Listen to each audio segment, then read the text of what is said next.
This modern technology, I tell you. We didn't have this in the 1300s. We just yelled at each other. Hello there, my pretty ones. 'Tis I, Penny Dreadful, dragged from the mothballs and cobwebs to stand here before you for this very important purpose. I am delighted and honored to bring you two paranormal investigators and extraordinaire. As the bard once said, there are more things in heaven and earth, Horatio, than are dreamt of in your philosophy. For example, Nutella. I mean, it's really tasty, but what's in that stuff anyway, right? This is brown sludge, but it's pretty good. However, there are those who seek to understand that which is incomprehensible. Fortunately, we have Thomas DiAgostino and Arlene Nicholson, who together have been investigating the paranormal for over 48 years, I think. Oh, is it 48 years? Excellent. That's a long time to be investigating the paranormal. I mean, hold on a second. I have to put my glasses on because I am 700 years old and it does take me a... And don't look at the other sticks. Oh, shucks, what a flattery thing. All right, so let's see here. Here we are. The list of books, I didn't put them all on here, but they have over 2,000 investigations to their credit. They're the creators of 18 books and counting. Together they have penned and captured on film the best haunts and history New England has to offer. Tom and Arlene's books include Haunted Rhode Island, Haunted New Hampshire, Haunted Massachusetts, Pirate Ghosts and Phantom Ships, Abandoned Villages and Ghost Towns of New England, A Travel Guide to Haunted New England, The History of Vampires in New England, Haunted Vermont, and many more. So please, put your hands together and welcome Thomas DiAgostino and Arlene Nicholson. You ready? Hey. It's hard to top that. Oh my gosh, I feel like going home. Well, thank you everyone for joining us. And we've been investigating for a very long time. And since I'm 43 years now investigating. I'm 44 years old. And we've been, and we actually have seen a lot. We've seen a lot of nothing. And one thing we've also seen, we're going to be showing you some stuff here today about equipment and a little history of the paranormal. Because when I started, you only used a regular 35mm camera and a cassette tape recorder. That's what they had. Did they have 35mm? 35, yeah, they did. Yeah, and they had the big camera and the flash that you put over your face. There was a big That's all camera. yeah. But anyway, I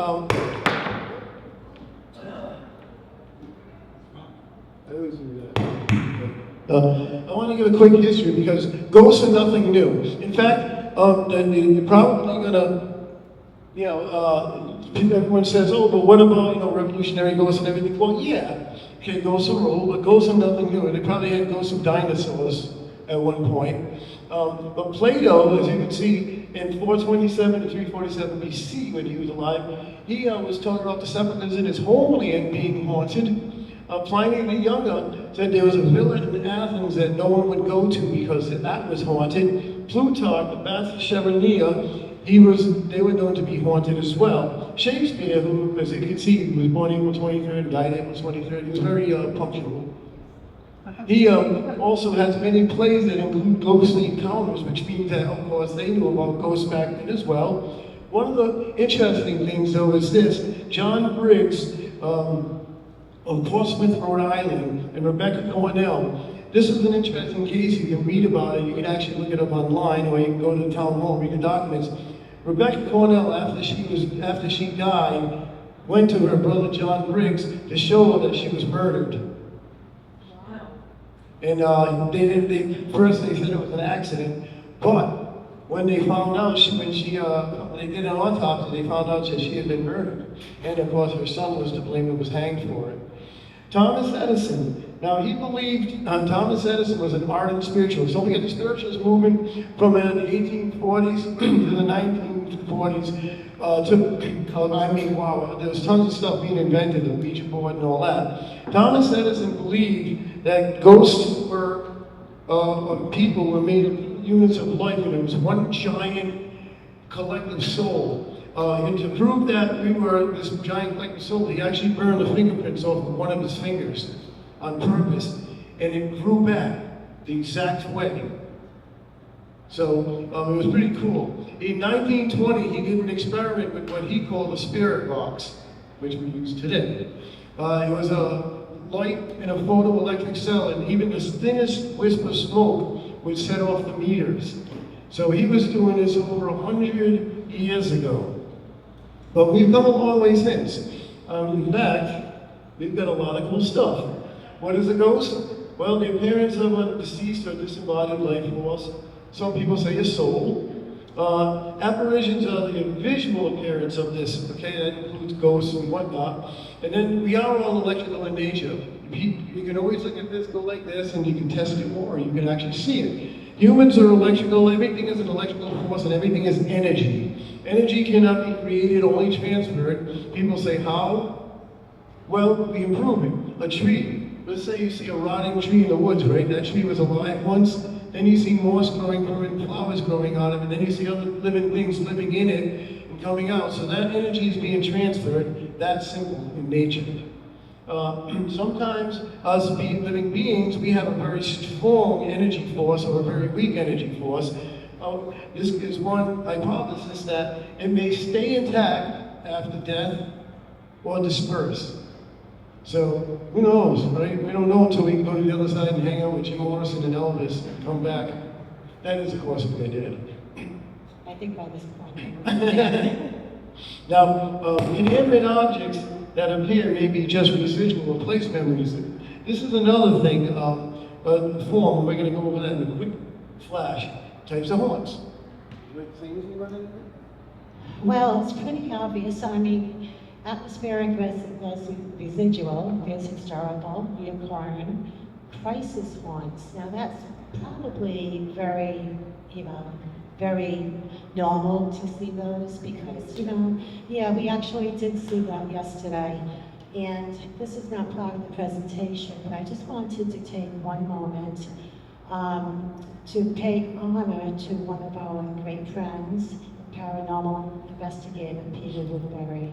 He passed away yesterday, and we were with him at his moment of death, and we felt his spirit surrounding us. Rest easy, Peter. But that was, very heart-wrenching. And haunted objects, those are always fun. We actually had a haunted object in our house. Object apparitions and poltergeists. That's very misunderstood. It's not caused by a ghost, it's actually caused by people. Yes, humans cause poltergeist activity. Mental stress, people go through puberty. Everyone talks about the Conjuring house and everything. Well, don't forget the parents.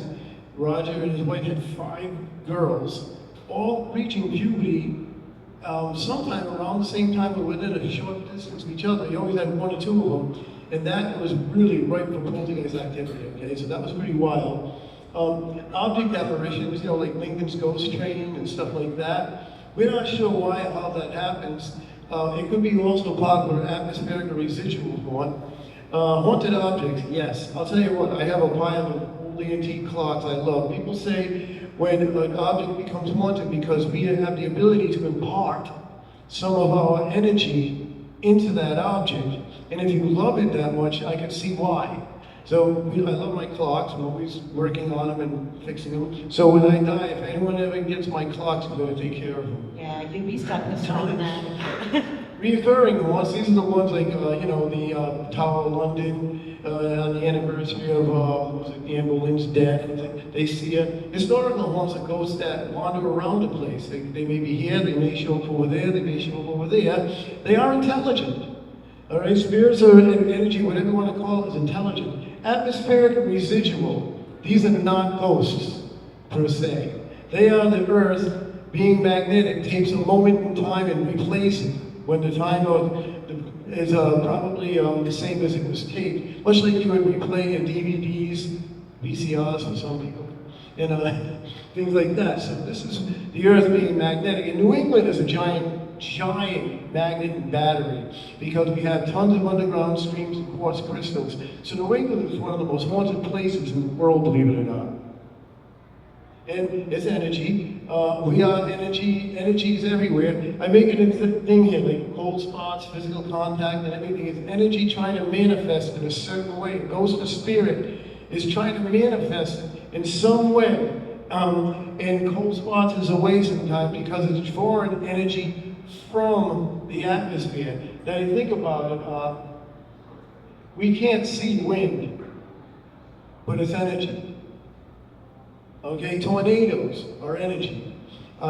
We breathe air, oxygen. You can't see the oxygen, but it's made up of atoms, it's energy. Manifestations, full figures are the least common, of course, but we do see hazy figures, like yesterday. Yes, Hazy we saw that forms, yes. His wife actually came to take him away, which was the most amazing thing we've ever seen. And if I never believed in any of this stuff, we became firm believers in it yesterday. Perhaps when they're trying to get hazy forms, a lot of times you see like something halfway, or maybe it's just not enough energy in the room to manifest. It could be that. No one is really sure.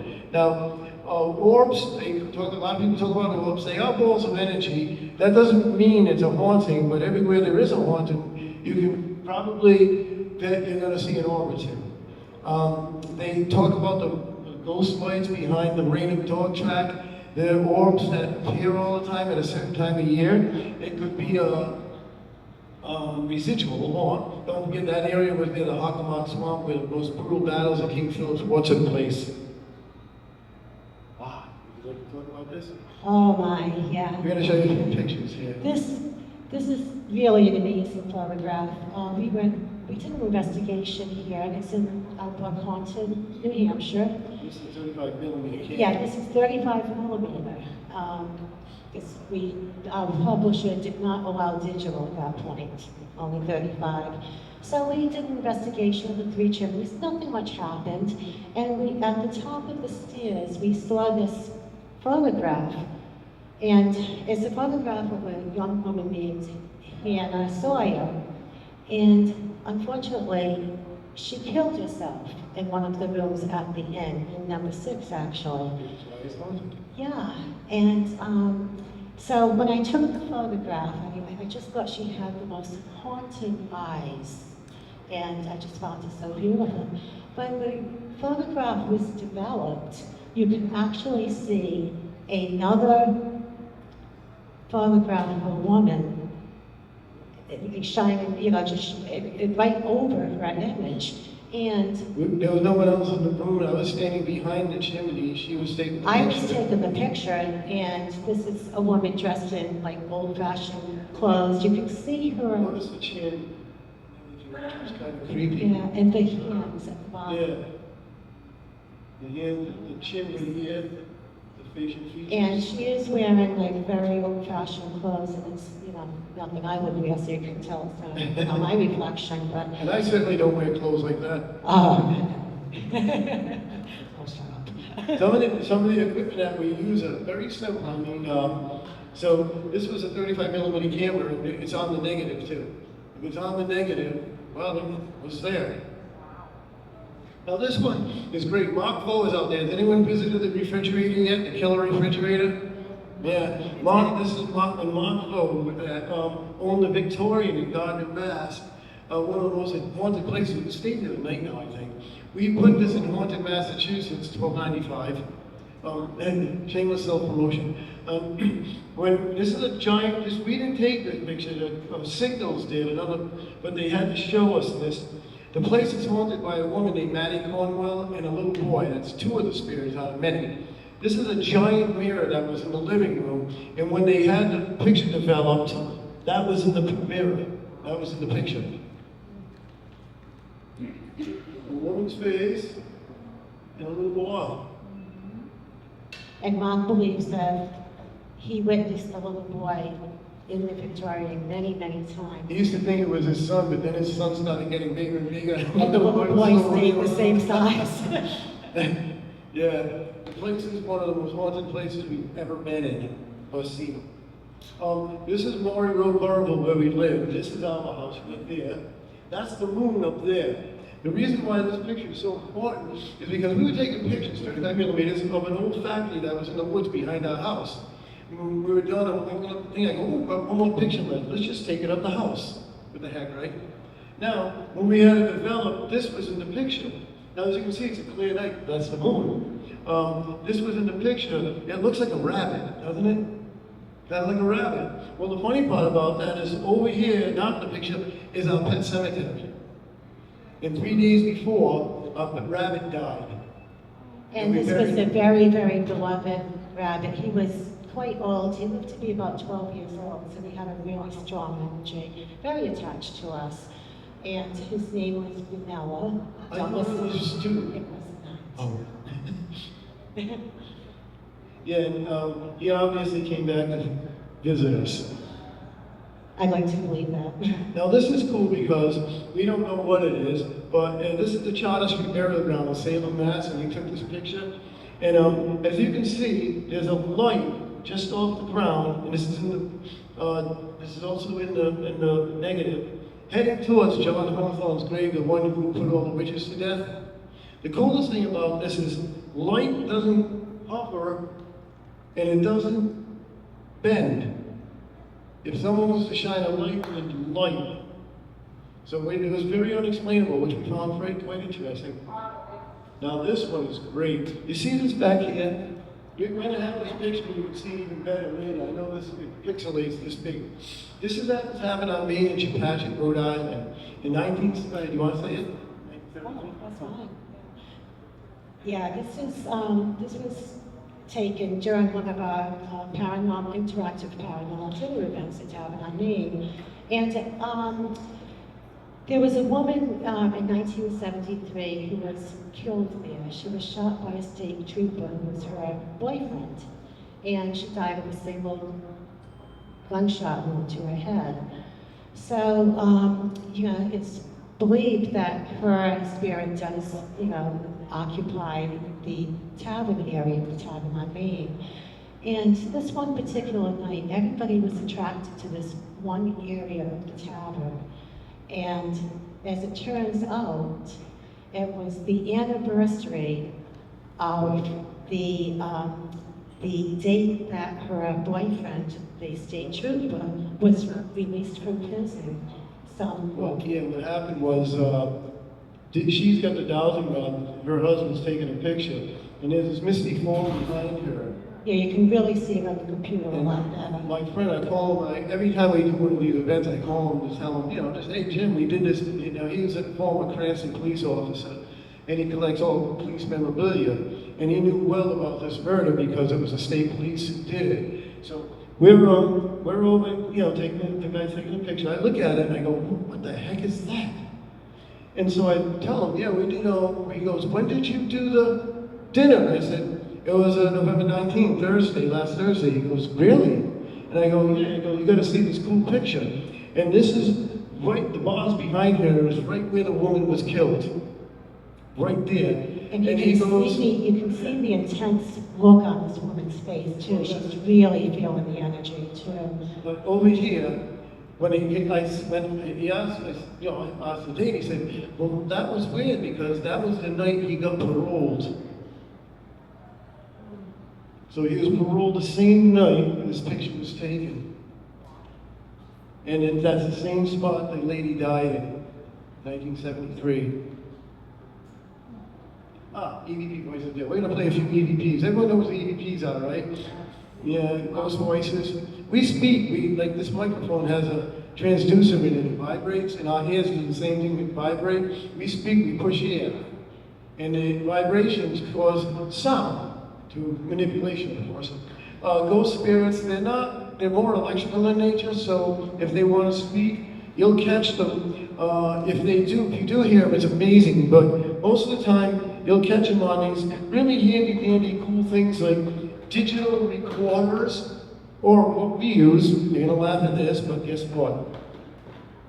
This is the best medium of recording still to this day, reel to reel. Does anybody still own one of these by We any have chance? 4 of them. They are still the best recorders ever made because they're magnetic and they pick up everything. If there's a fly buzzing in the room, you'll hear it. Digital turns them. We have the best digital recorders made, but still, we use these in tandem. Well, in the early 1900s, I already talked about Thomas Edison using the cell phone to the dead, we call it. But in 1956, Attila von Slade teamed up with Raymond Bayless to record what they believe disembodied voices on the latest invention, the reel-to-reel. And before that, he was using the 78 records to record them. Anyway, and they recorded tons of them. They believed they tapped into the unseen world, and they co-authored a book called Phone Calls to the Dead in 1979. We wanted a copy of it. The cheapest you can get it right now is about $400. Yeah, I know, huh? And that's not in great condition, either. No. So let's all pull our money together. In 1959, Swedish painter Frederick Jurgensen was recording bird songs upon playing it back to tape, reel to reel. Later, he heard his father's voice, his deceased wife, and then later his mother. He teamed up with this guy, Konstantin Roda, because of course this is from Sweden, and they recorded over 10,000 recordings, getting disconnected voices. Now, Mr. Rowden later published a book, Breakthrough: An Amazing Experiment of Electronic Communication with the Dead in 1968. We haven't looked that one yet.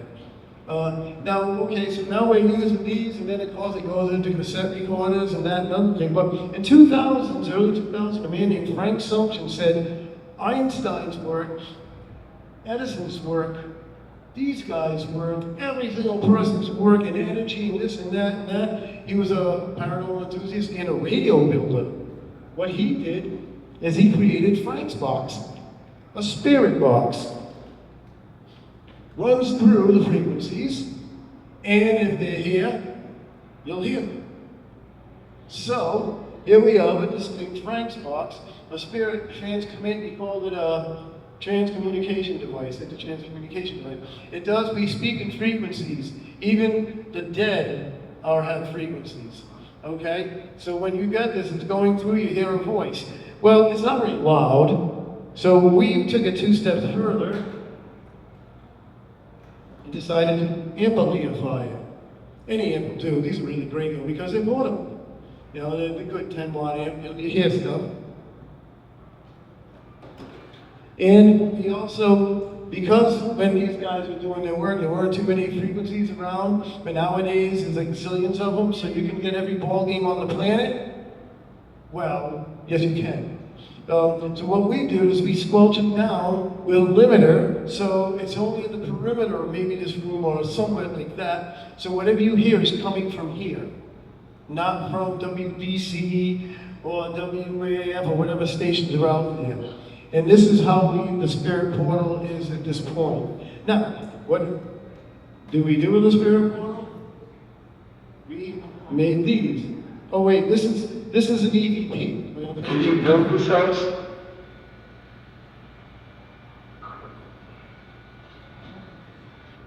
I'll play that in a second. We were at the John York house when we did this, and the guy had bought it, and it's haunted by a Revolutionary War soldier who was killed there. In the 60s, the Williams family decided they were going to buy it and perform seances. And well, they were successful because what happened is all their clothing started getting thrown in different places. The furniture would be piled up in the morning. Things started flying off the walls. Now this was a tavern back in the 1700s, John York. So they started smelling strange liquor smells and cigar smells. And at one point, one of the sons was choking in his bedroom, screaming. And they went up there. They literally could see something choking him. They couldn't see the person, but they could see something around his throat choking him. So they managed to conjure up there, but then they sold the house and got the hell out of there. This is, I said, I'm in the room, the Williams room where he was being choked, and I said, did you build this house? And something tells me to go away. Did you build this house?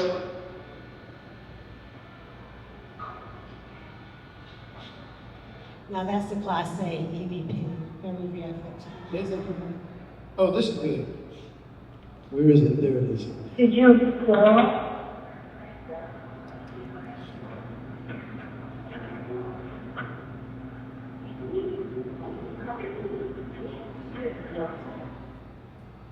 So this was taken at the tavern on Main in Chepachet, Rhode Island. And we were down in the tavern area, and a lot of times I like to use tarot cards to kind of prompt questions, you know, for EVPs. So I pulled the Tower card, which denotes that, you know, there's going to be a sudden, tragical, you know, horrible thing that's going to happen very suddenly, though.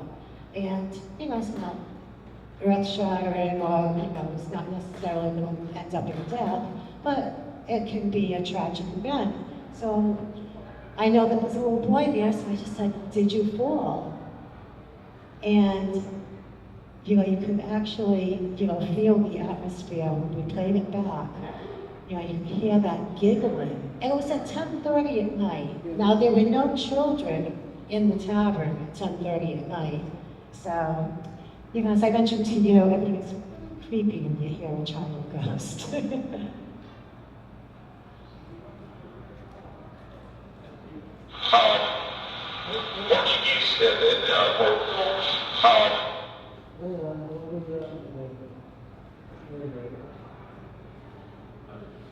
Did you fall? I hit a little child.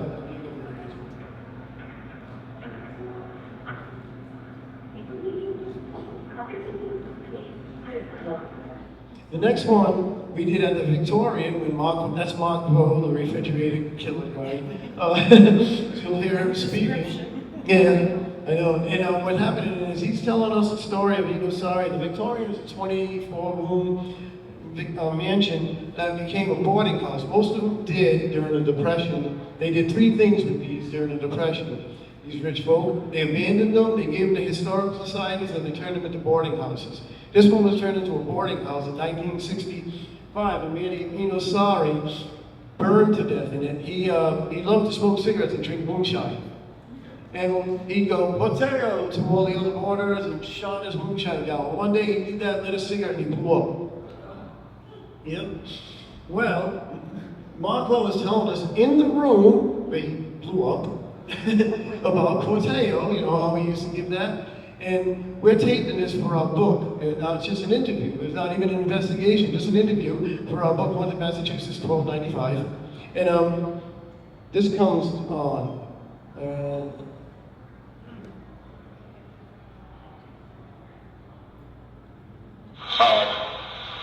Portuguese said that woke up. The Portuguese person were telling responding to them. And he decided to chime in. No, I just got to elaborate on this one a bit. I'm still mad at him for this. Anyway, Tom was listening to these recordings maybe about 3 weeks after we visited there.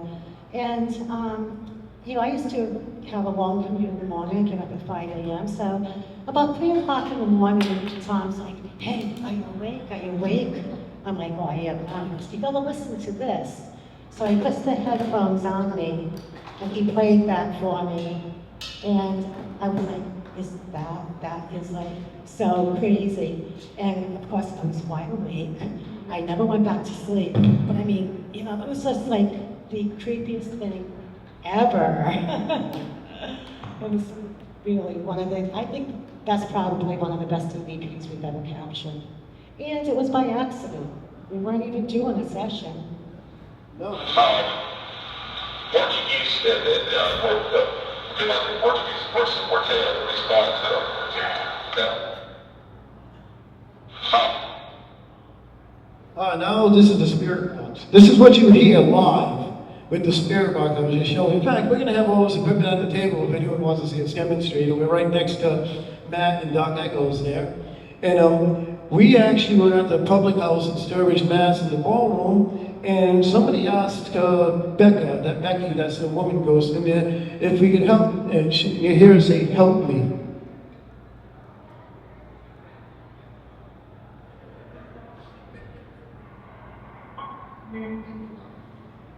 Actually, heard that. Like, this is live, real time, not an EVP you're gonna listen to later. The same thing with this. We were at the Colonial Inn in Concord, and we're doing another investigation dinner, and the owner decided to join in. Now he's helping. We don't even know he's the owner. It's like, you know, that incognito boss thingy. So we're in room 24 and 27. During the fight shot heard around the world, 24 was an operating room, 27 was the morgue. Okay, the day of April 19, 1775. We're in the morgue here, and he's gonna say goodnight, just decide to say goodnight. And this is great. This is, you actually heard this, you know, you can tell he hears it.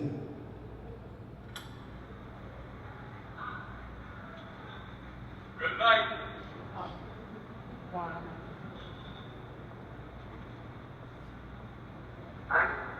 That's the spirit box. You should hear it. One last time. Good night.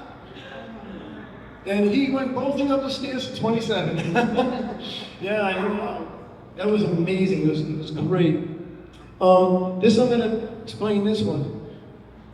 We did the Greenville Mill as an antique store there and everything, and there's a storage place, and we were there because I used to have a place there where I'd give lessons. So we're like, the guy's like, okay, yeah, he goes, you know the code and everything, you want to investigate the place, go right ahead. So we went up to the third floor, which is supposed to be like so haunted, nobody would go there. In fact, the windows were falling out and everything, and they were in the antique store was given free reign to store there. You know what they did? They boarded up the door. They said there's an evil entity up there, so we gotta go up there. The place is huge, it's empty because there was a factory, no electricity, so it's pitch black. So we're there with our flashlights, and here I am saying, could you show us the sign? Then all of a sudden you hear crashing all around us, like either machines or someone slamming chains, it's coming bang, bang, bang, like this all around us all of a sudden.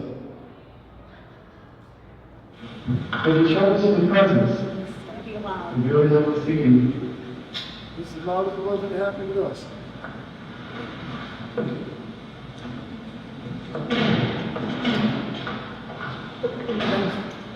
Walking around us, we're spinning around our places, and it's going on in an image.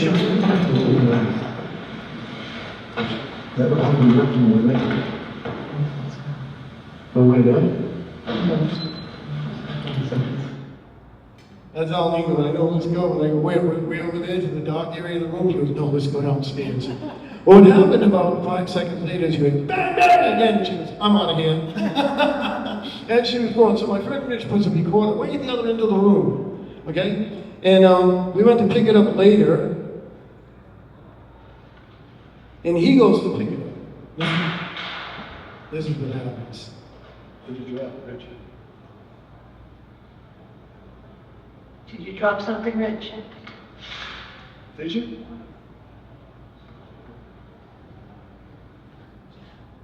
What happened was he went to pick up the recorder, the stuff.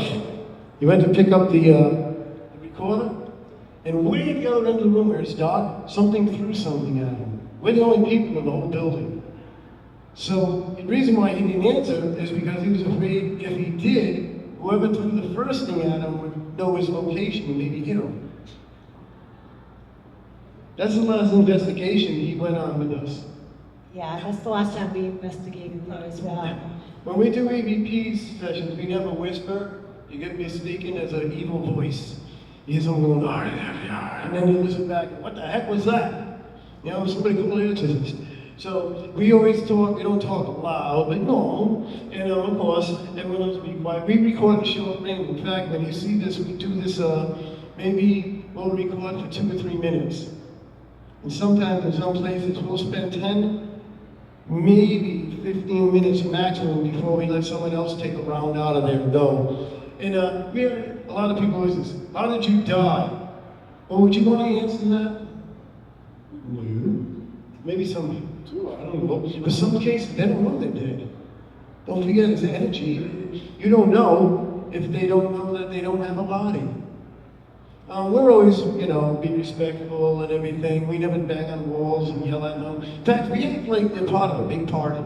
We're hanging out, and we're talking and saying, yeah, what do you think, and stuff like that. And we've had amazing results. Now, one thing Arlene does is she uses tarot cards to feel these, because the tarot cards are very old divination. We mix old and new. We have all this brand new, great new stuff and all kinds of cool stuff like that. And we have trigger objects, little balls that, the ones that light up. You ever see those? The cat balls? That's right. Cards, a pipe. I have a little harmonica. I play. I always say, do you want to hear a little harmonica? Because they like music.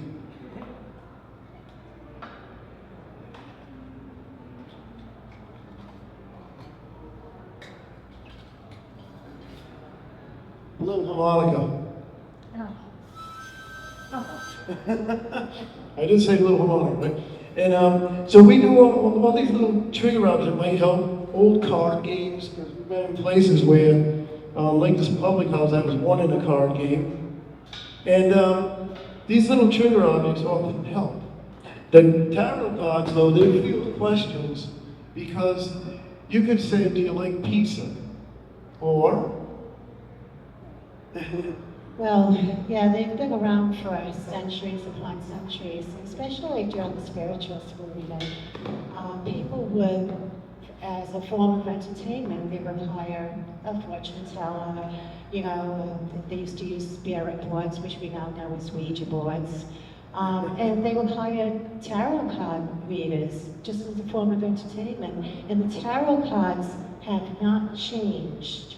The illustrations are still remain the same, and the meanings are still the same. So it's really kind of a good way to involve the spirits in the living, and they actually join in and give us answers and become part of our our little get together. this is a cool thing. Anyone know what it is? The flare heat-seeking things? They're kind of useless in a building like this, but if you're out inside in the woods and stuff looking for heat-seeking or something like that, and I don't know if you can see this, but it's, as you can see, it's seeking out the words, and it just seeks out any kind of heat. Now, this is great. It is limited. This one's only $150. They make them up to like $3,000. And then we also use a lot of simple stuff. We have lots of complicated junk, like REM pods. Everyone knows what a REM pod is, right? The thing that goes, you go near it, it goes, woo. Well, it's energy. Again, we are energy, we have an aura. The closer you get to it, the more the light goes off and the more the sound goes. Think of Star Trek. The Star Trek? Well, that's what a REM pod basically is, a theremin. What we did is we put them in candles. So they're inside candles. And we'll say, can you hand me that candle, please? Because it's easier for girls from, 1720 to imagine a candle than it is to say, can you hand me that 2024 REM pod with the XF 2000, right? Can you hand me that candle? And if they go near it, it goes off. But we also use simple stuff, okay? To try and test it in true old-fashioned junk.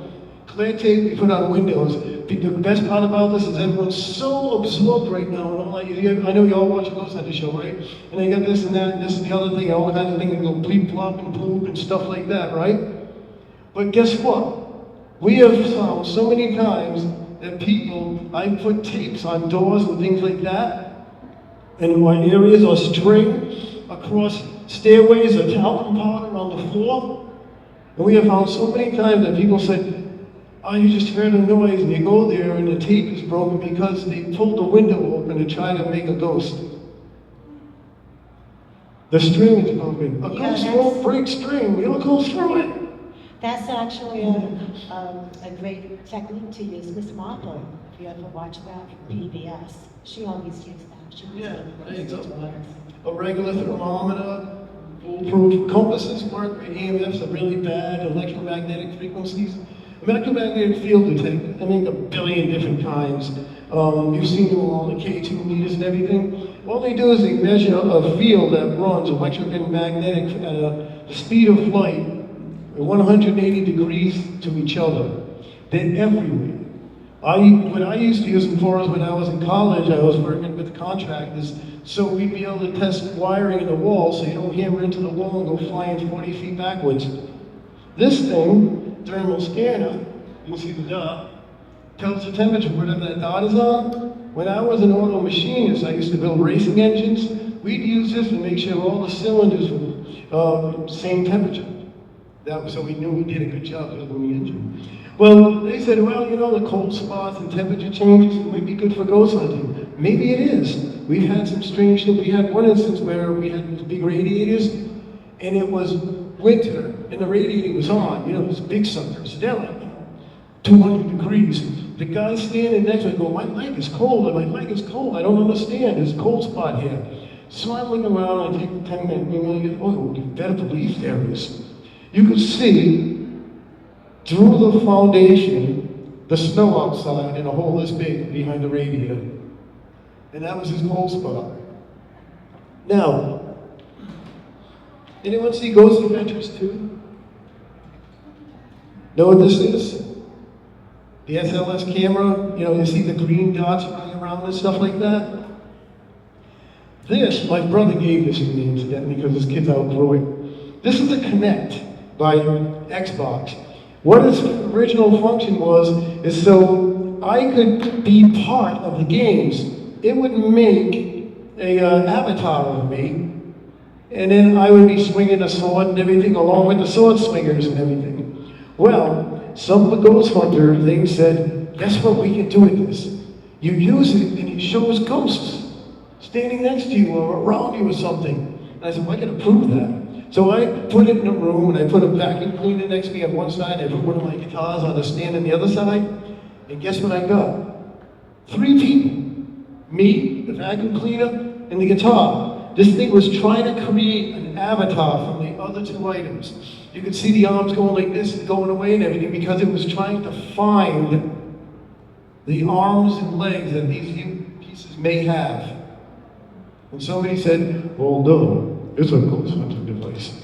What it was Xbox's failed attempt to make a unit that would make an avatar of a human being so they could literally join in the game. And it don't even says in the directions, make sure you do this in an empty room, or else you're gonna have 18 people going around if you've got vases and desks and chairs.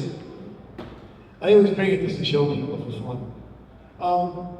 We took chalk, we mark items. This is fun because you mark an item and you know if it moves. Sometimes we do this, and this. You don't know if an item moved 2 inches. But if you mark with chalk, you know. Levels. Remember that time we did the White Horse? We did the White Horse in Newport, Rhode Island. Anyone been there? It's wicked haunted, right? The scariest part is the $35 bowl of clam chowder. But we went there and they wanted us to investigate, so the guy goes to the door, it's always closing, but it doesn't open, it closes. So I said, well, let me check it out. So I put a level on the door and I found out why. The door is level. The whole building was crooked. So the door closed. Well, there's another quick story anyway. Guess what we found there that night? Nothing. That doesn't mean it's not haunted, it just didn't feel like, showing up for us. So we're hanging out, we're having a good time, and all of a sudden, I hear these voices. I'm up on the 3rd floor, I hear these voices. You go, what is that? And I look down, and there's a door going on, a ghost door. And the lady points up and goes, yeah, that's the 3rd floor, it's one. I couldn't resist. I had a flashlight in my hand, I went like this, under my chin, and whoosh by a window. And all of a sudden you hear, oh, no! You see all the cameras going off and everything. It was so funny. And again, just a quick idea of what we were talking about, what we bring with us, evidence collection things, and simple stuff, simple home junk, cotton balls and all that. Then you got the night grids, the grids, the light meters, all this stuff that they have new. And some of it's old, like we have the proof with Thomas Edison. And then tons of stuff in this. You can go to Ghost Stop and everything and buy like $25,000 worth of stuff. Will it work for you? Maybe, maybe not. I'm not going to go out and buy laser grid camera eyes if I'm not a good photographer, that's for sure. And I'm not. I always get, when I take photography, I always get ghost nose. I don't know what that is. So, a few rules to remember, yeah. Test your equipment, definitely, we did that every time. In fact, Jay Mayo in there, he's sitting 2 down from us. We checked all the equipment for documentary, and everything was perfect. Brand new batteries, we tested them all, we went into the site which was haunted, and all the batteries drained immediately. All we had was my little Sony camera to do the documentary. Bring only what you need. We always bring food and drinks because you need your energy to find energy. Don't wear any cologne or perfumes, because there's a lot of times, what's that smell? What's that smell? Oh, it's Billy over there. He's wearing Guinea Nights or something. If you're outdoors, use odorless bug spray. And be careful, if you're not experienced with an area, definitely, or a surrounding, let somebody who is. I've seen so many people go, I'll go up there myself, also hear, boom! Well, maybe you didn't know there was a extra step there. Any questions? We'll be back at the thing, and we'll even have some of these things on so you can see how they work and don't work. But thank you, I hope you enjoyed it. Thank you very much. Thank you. Yes, thank you. Love you.